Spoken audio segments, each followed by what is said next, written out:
সুধী দর্শক আসসালামু আলাইকুম। অনেক রাত, কালকে রোজা, সবাই ইনশাল্লাহ রোজা রাখবেন, সবাই সবার জন্য দোয়া করবেন।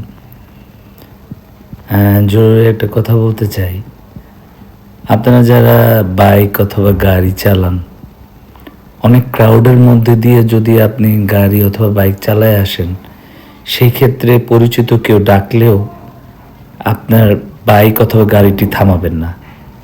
কারণ হচ্ছে আমাদের দেশের পরিবেশ এখনও ভালো হয় নাই।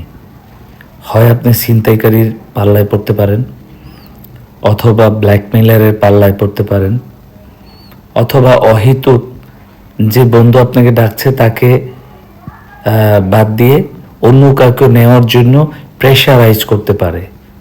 সুতরাং বি কেয়ারফুল। ভালো থাকবেন।